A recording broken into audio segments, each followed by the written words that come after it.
Hi, my name is Daued and thank you for welcoming me into your homes today. I'm very happy to see you again and I hope you're happy to see me too. Today together we're going to study a chapter, an interesting story. It is called The Third Level. So before we start any chapter, any poem, the first and the most important thing that we need to do is to give sincere thanks to the writer, to the poet, because they write these amazing stories for us. They write these poems for us, from which we learn a lot of good things, a lot of moral values, and sometimes we get entertained too. So our sincere thanks to the writer, Finney, who has written this story, who has written this chapter for us. It is called The Third Level.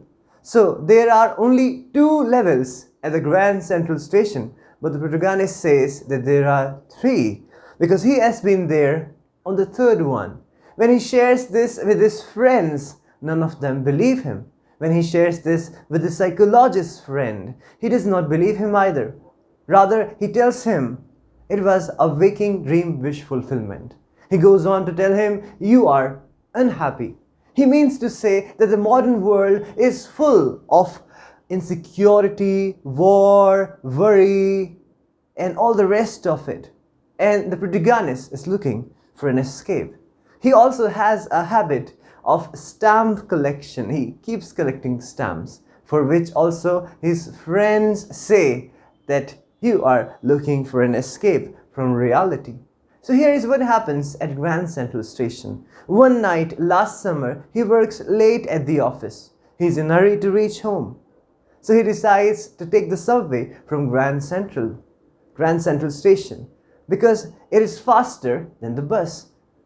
So here he is, and he does not understand why it happens with him. He thinks of himself as an ordinary man. He's 31 years old, his name is Charlie, and he's trying to reach home as early as possible because he's already late. So instead of bus, he has chosen this subway at Grand Central Station. So here he is, his name is Charlie, and he's walking on the Grand Central Station, and he's going on walking, he keeps walking, and there is nobody there.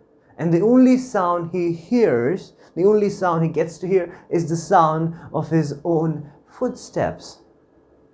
And soon he finds himself lost. He gets lost there. Then he sees a sharp tunnel and it turns left. He walks and then he goes down a short flight of stairs. There, he thinks that he's back to the 2nd level again. Oh my God, what is happening? I think I'm back to the 2nd level again. How could this be? But then soon he sees, he observes, he notices people around him. It was not the 2nd level. Because he has never in his entire life, never has he ever seen so many beards and mustaches and sideburns. He hasn't seen all that in a long time. And people were dressed in a very different manner. It looks like that people are wearing dresses from 1890s or something. He goes to the newsboy. He takes the newspaper from him and he sees the date. And surprisingly, the date is June 11, 1894. He really is in 1890s. And he's really amazed. He's astonished completely. Imagine how would you feel if something like this happens with you. You'd be surprised. Some of you might be terrified. Some of you might be amazed. So he rushes to the ticket counter because he and his wife, Charlie and Louisa, they always had this dream to live in a town called Galesburg, Illinois. They've always loved Galesburg, Illinois, and they want to live there. It's a beautiful and peaceful town. So he thinks that from this station, I will buy 2 tickets for me and for my wife, and we will go to any city of USA and start living there. And the city of his choice, the city of their choice, the place of their choice has always been Galesburg, Illinois. So he goes to the clerk and he tries to pay him the money.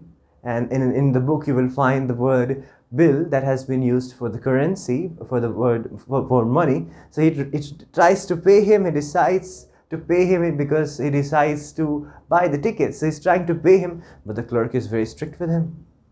Because at first the ticket seller looks at him. What kind of dress he is wearing? Because Charlie is from the future. The clerk, the ticket seller, is in 1894. So they are both, Charlie has understood that he is in 1890s. But the clerk, the ticket seller, he does not know that he is from the future. So at first he's looking at Charlie's attire. He's looking at Charlie's fancy hat. What is this man wearing? What kind of outfit is this? This is what the ticket seller is thinking.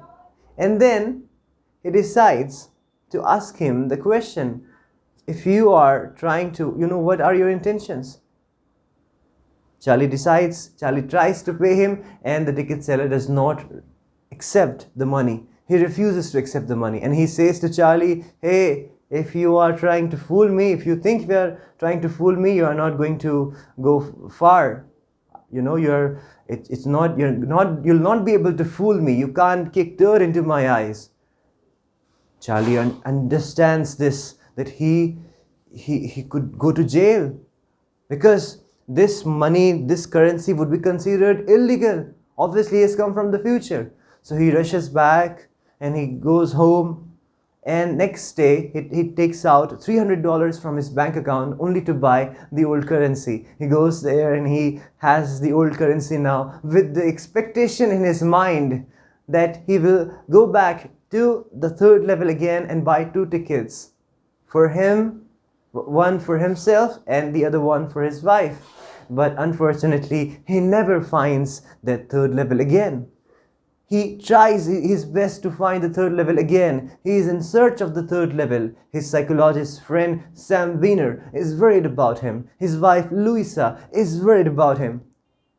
He's there almost searching for third level. He spends his time searching for third level at least once in a week, every week, or maybe sometimes twice in a week. So his wife gets worried about him, and his wife tells him, Louisa tells him, you should stop looking for the third level now. And Charlie also realizes that now he is not going to find the third level again. So he's back to his old habit of stamp collecting. But one day his friend Sam Wiener goes missing. The psychologist friend, the psychiatrist friend, his name is Sam Wiener. So the psychiatrist Sam Wiener has gone missing. He is nowhere to be found. I don't know where he has gone. You don't know where he has gone. And nobody knows where he is. But we'll get to know in a very short while. While collecting the stamps, he finds a stamp, and it was a new stamp cover.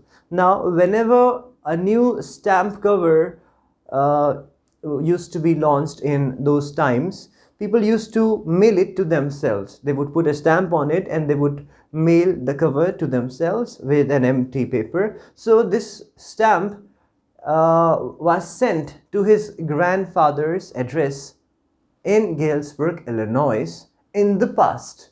Okay, now, but he has all this collection. So something, it's a matter of time travel and, time and space. So the change, somebody has made a slight change in the past. Someone has mailed this to his grandfather in the past. So he is now seeing this in the present. So he opens that and he finds a note. He finds a letter. And you'll be surprised to know that the letter is from his psychiatrist friend, Sam Wiener. He had found the third level. He finds the third level, he's gone there, and he's living there very happily. And he informs Charlie and his wife Louisa. In that letter he has written that please do not ever stop looking for the third level.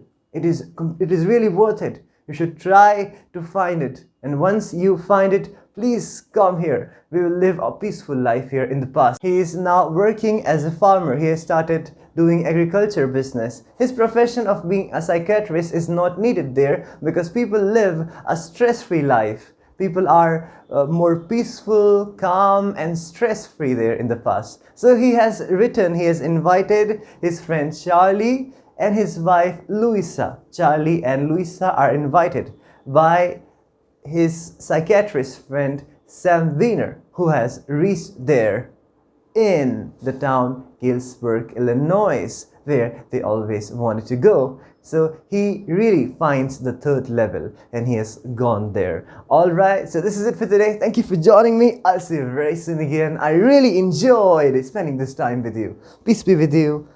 God bless you.